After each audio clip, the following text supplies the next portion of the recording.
What you are about to witness is not for the faint of heart. Get ready for Office Baked. Keep this party moving. Thank you guys for being such a great audience. Your next comedian is actually a comedy duo. Everybody put your hands together for Office Baked. Yeah! Office Baked! I want to thank you for not clapping and interrupting my timing. I want to kind of give you an idea of what kind of comedy you're getting ready for. I was walking in the hallway and I found this. And the first thoughts in my head, does anybody know what this is? Anybody? Anybody? What does it look like? A costume. No, not at all. It is not a costume. No. You know what it is. It's a African-American little person that is into furries. And I mean, you can tell he's African-American because it goes down to his knees. Oh, God.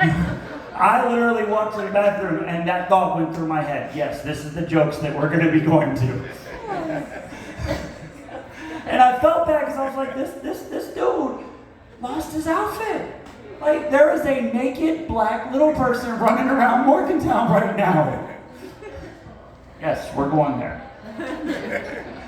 So, I promised that I wouldn't let anything happen to this, so it's going to stay right there for the whole event. So just, stare at the little person's outfit. I got to join a club before it was cool, and I'm going to explain this. When I was 11 years old, I went to the psych ward. And this was back before it was cool, like everybody was hopping on Facebook, like, guess what, I'm on the 6th floor. No, I did it before it was cool. Like, my mom decided that I was crazy. So I went to Lehigh Valley Hospital up in Pennsylvania. And I got put in a room with a guy that fucking floated.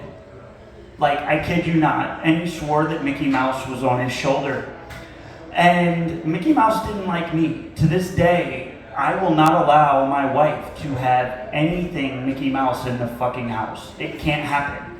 Because this motherfucker would literally just float in the room. Mickey wants me to kill you now. I've told him no, but he does want me to do it. So I had to be crazier than that motherfucker. So I'm sitting Indian style on the fucking bed, trying to convince him that I know Kung Fu. And I'm like, I'm a horrendeo. I'm a horrendeo. Because I know I'm not going to sleep because this motherfucking Mickey's going to kill me in my sleep and I ain't going to have that. So they let me go down to the cafeteria because I wasn't as crazy as the Mickey motherfucker. So I got a spork. And if anybody that goes to Taco Bell, you know what a fucking spork is. So I hid that shit in my last sock and I got back to the room.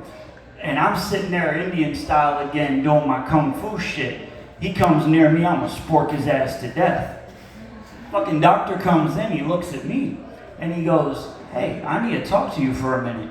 I said, okay. So he calls me into the office, and he goes, I gotta tell you, you ran every test and everything. He goes, you ain't crazy. You hell of an actor, but you ain't crazy. Obviously, that doctor didn't hang out with you enough because crazy my ass. That is true. All right, so we have the farmer's market in Morgantown, right? It's right over here. What's that? Spruce Street or some shit? All right, it's wholesome. It's in a parking lot. Cool. So a few weeks ago, I was in Virginia Beach with my mom, and I saw they had a farmer's market, but it wasn't in a parking lot. So it's on the main road. We've passed it multiple times and the same dark thought entered my head and I just never said it because I have a filter, unlike this fucking asshole over here. So probably the fourth time we passed it, I finally say something to my mom about it. It is a fucking community garden 6 feet away from a graveyard. And now this isn't flowers and shit or stuff to make it look pretty. It's fucking vegetables and fruits and shit. Like, people are eating this shit. 6 feet away from a graveyard.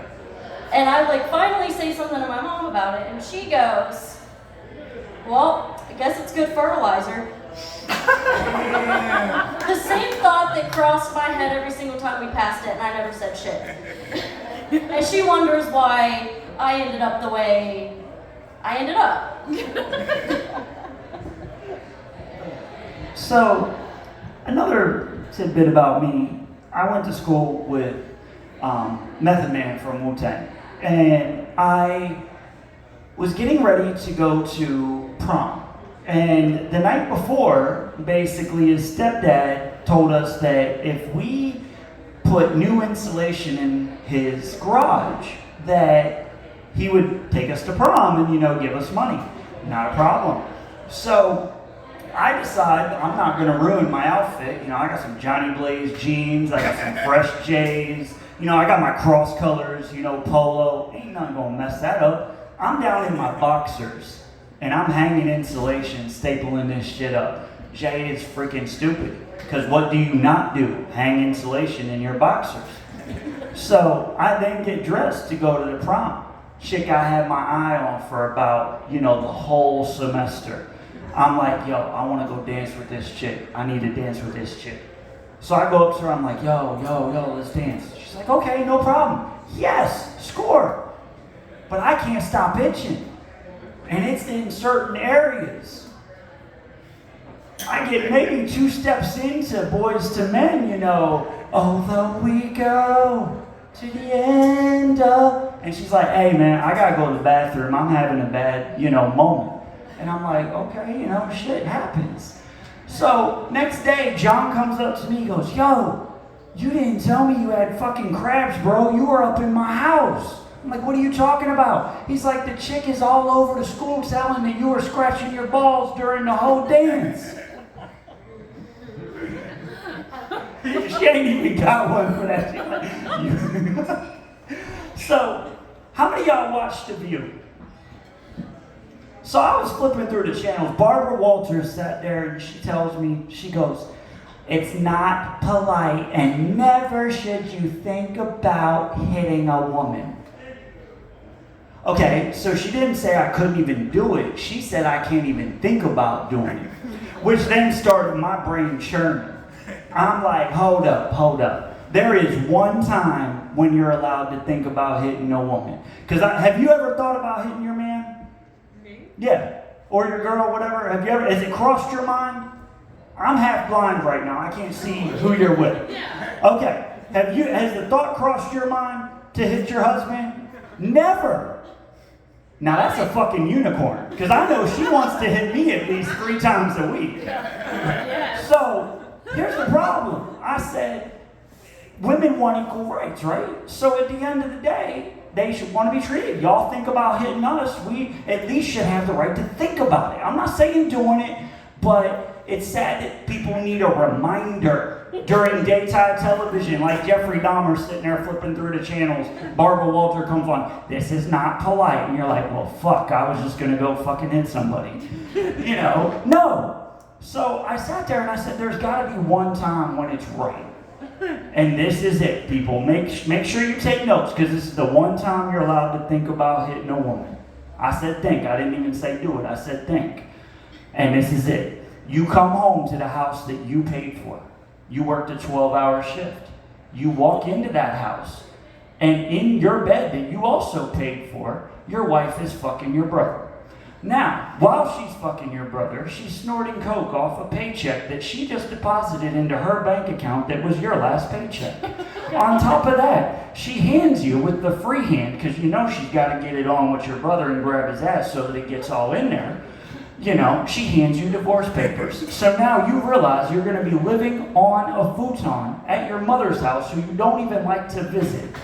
At that moment, you can think about smacking a bitch. And we are Office Babe. Thank you.